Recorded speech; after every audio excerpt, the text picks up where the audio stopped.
மாமனிதர் மருத்துவர் ஐயா அவர்களுடைய அழைப்பில் தொடர்ச்சியாக இன்று சமூக நீதி பேரவை கூடியது.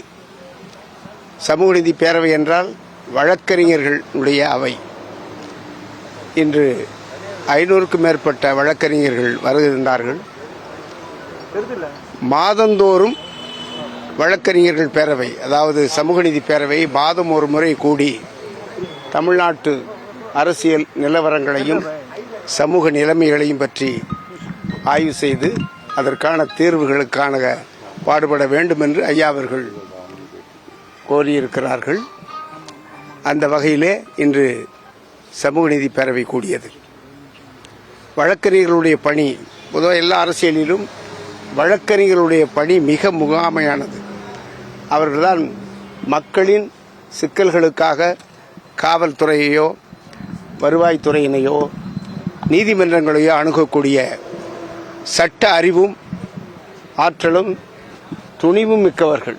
எனவே கட்சியினுடைய விளிம்பு நிலை மக்களை பாதுகாக்க வேண்டிய பொறுப்பு வழக்கறிஞர்களுக்கு உண்டு. அந்த வகையில் தான் பாமக இந்த சமூக நீதி பேரவையினை வலுவாக அமைத்திருக்கிறது. ஐயா அவர்கள் பல்வேறு அமைப்புகளை அமைத்திருக்கிற போதிலும் இந்த சமூக நீதி பேரவையினுடைய பொறுப்புகளும் கடமைகளும் மக்களுக்கு நேரடியாக சென்று சேரக்கூடியது என்ற வகையிலே அவர்கள் அவ்வப்பொழுது இந்த சமூக நீதி பேரவைக்கு கட்டளையிட்டு வருகிறார்கள்.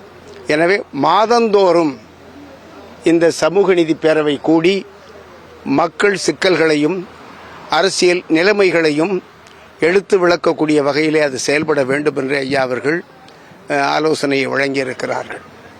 அதுதான் இன்றைய கூட்டத்தினுடைய சிறப்பு கூறு, சிறப்பு அம்சம். சந்தித்துக் கொண்டுதான் இருப்பார்கள். உங்களுக்கு தெரியல, வருவார், கலந்து கொள்வார், பேசுவார், அதெல்லாம் விரைவில் நடக்கும். வரலை என்றது ஒரு பெரிய குறை இல்லை. அவர்களுக்கு பல்வேறு வேலைகள், அது வருவார், வரலாம்.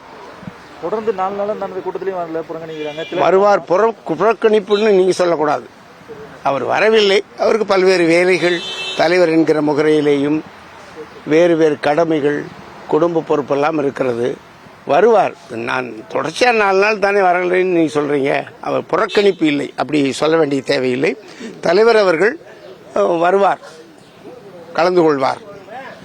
ஞாயிற்றுக்கிழமை சமூக முன்னேற்ற சங்கத்தினுடைய கூட்டம் நடைபெறவிருக்கிறது.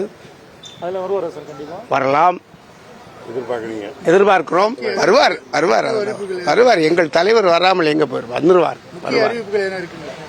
இன்றைய அறிவிப்புகள் இதுதான், இப்பொழுது நான் சொன்னதுதான். அதெல்லாம் இப்போ இல்லை. கூட்டணி தேர்தலே இன்னும் பல மாதங்கள் இருக்கிறது. அதனால அந்த கூட்டணி பற்றிய அவங்க வேகமா போறாங்க. ஆட்சியில் உள்ளவர் இருப்பவர்கள் எல்லாம் அவர்களுக்கு இருக்கிய வசதி வாய்ப்புகளை பயன்படுத்தி தேர்தல் நோக்கி வேகமாக நடையிடுவார்கள்.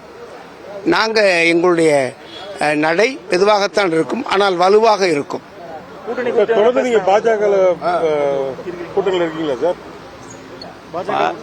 கூட்டணி என்பது இப்போதைக்கு எனக்கு கூட்டணியில் இருக்கிறோம் இல்லைன்னு சொல்லல, ஆனால் உறுதிப்படுவது என்பது இனிமேல் தான். நன்றி, நன்றி, வணக்கம். செய்திகளை உடனுக்குடனும் துல்லியமாகவும் தெரிந்து கொள்ள சப்ஸ்கிரைப் பண்ணுங்க.